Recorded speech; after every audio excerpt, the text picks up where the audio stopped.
Hi, I'm Dr. Cecelia Yopp, an online grief recovery method specialist certified through the Grief Recovery Institute. Let's have a quick chat about grief. In today's episode of Takeaways About Grief, we're going to do things a little bit differently. Today we have a special guest. We will be chatting about grief today with Dr. Catherine Jones, the co-founder and program director of the Skill Day Center Academy Incorporated in Ocala, Florida. And more importantly than that, she is my mother. I am so blessed to still have the opportunity to sit down and talk to my mom about anything, to get her wisdom. So she's going to chat with us today on the topic of why it seems that within our diaspora, it is a no-no to reach out for help when it comes to mental health or emotional health, grief recovering. This is a very serious topic within our community. So I hope that you're able to sit back and enjoy Dr. Jones's take on this subject. Because as a people, African American people, we don't want nobody in our business, and we think people are going to use it against us and all kinds of things like that. And it's not so. So I think a lot of people have resorted to drugs and alcohol and other kind of ways to try to handle and manage what they're feeling, to think that they're okay. And I think that's it's really, really sad in the African American community uh, in this century, that there are those of us who still feel like, no, if I see a counselor, then people will say, oh, she's weak and she can't do that, or he's weak, and oh, I thought she was this, and oh, she goes to church and she got to go see a psychiatrist.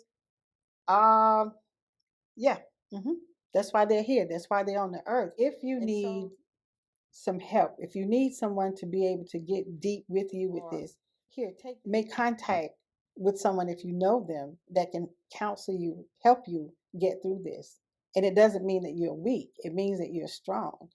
I mean, your top basketball players and football players, they have the gift, but if they're not working out and exercising and watching their weight and doing all these things, well, somebody can always come up and, boot them out of their place. And so it's the same thing with us. When we don't get proper help about any situation, then we end up losing, and we lose ourselves, and we can lose other loved ones because of that, because we don't want somebody to think that we're weak or that we're crazy. Specifically for our diaspora, why do you think it is such a stigma or such a almost like an omen to reach out for professional help? Neighborhood, but among African American people, it's just not a given. When you take my mother, my grandmother, and my grandmother's parents, they didn't have the luxury of going to see a doctor because they were so distraught because of losing a child or a loved one or a part of their body.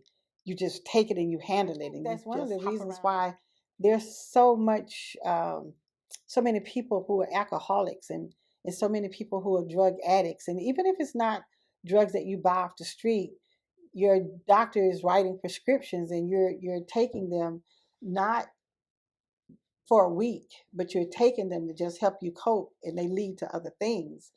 And we can self-destruct. You got to be tough, and you got to be strong, and you can handle it. And no, you can't, because we worry about what people will say about us, and we don't realize that people are going to talk about us anyway. So back to the question about it being such a stigma within our diaspora to reach out for professional help for mental issues or emotional issues. It sounds like I'm hearing you say that it's because of a sense of fear of judgment or criticism from within our community. Mm-hmm. Yes, it says you're weak. You're weak. You just want attention.